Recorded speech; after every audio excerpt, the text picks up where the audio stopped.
And then comes the first round, which is the interview round, which is what you have to do. Now, you don't have to follow all this to the T. I just used to be very careful regarding the initial 10, 20 people that I bring to the organization. That's why I created a very robust form. So we'll start with the qualification first, if you just go there. In the form that I'm evaluating, before AI, I used to look out for these things. For example, my first phase was to make sure that I don't attract someone who's toxic or crazy, has good communication skills, and has good desire and motivation to actually work and hustle, has the right kind of qualifications to make sure that they can do the job well.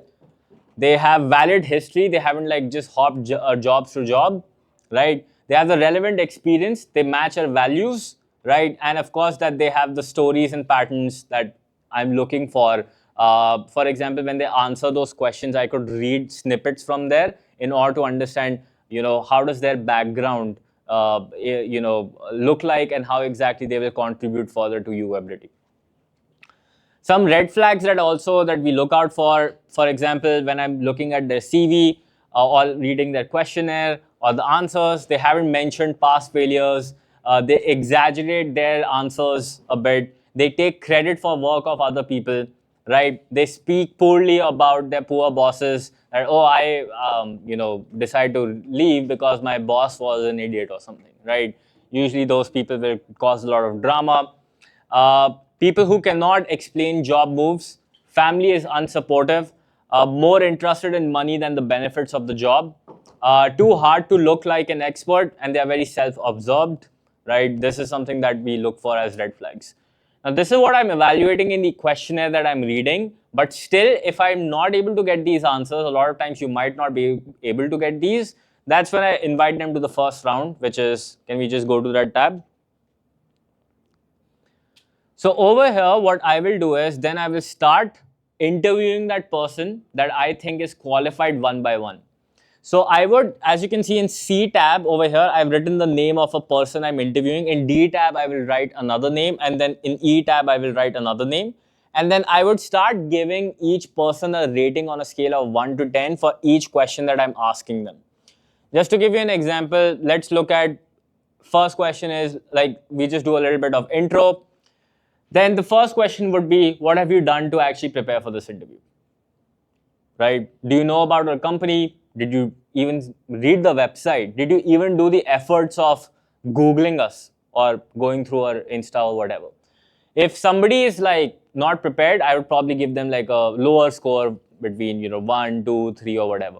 If they are prepared and they're like, oh, a lot of times when I'm talking to people and candidates, they're like, oh yes, Rohan, actually I went through your website. You have 3 products. They do this, they do that, and this is how they have helped each other. So based on that, I would give them probably a higher score. How's their communication skills? As soon as they open their mouth, are they able to articulate well? If not, for my particular organization specifically, you might have noticed at least all the people that we have, communication skills are really, really important. And if they are not just like up to par, we just don't work with them. Then what I start doing is I pull up their CV on one screen. I'm basically doing dual screen share, right? I have one CV on the right side, and the left side, I have the zoom where I can see their face, right? And from the CV, I would look at their most recent job that they worked at. For example, they worked at, let's suppose, Microsoft. So I would then ask the first question, which is, can you just like click on the 6th number, which is, what were you hired to do at Microsoft, and how was your success measured at Microsoft? For example, that's what I would ask them, right? And over here, what I'm trying to do is, can you just hover over that thing so that, yeah. Over here, I'm basically trying to build a mental image of what their scorecard should have been like. For example, all that job description that I specified, I'm trying to see what were they hired to do at that company at Microsoft, and can they replicate those skills at my current company? Does that actually make sense or not? It's not like I'm looking for a sales closer and at Microsoft they were a software engineer. It won't make sense for them to replicate similar skills at this particular job.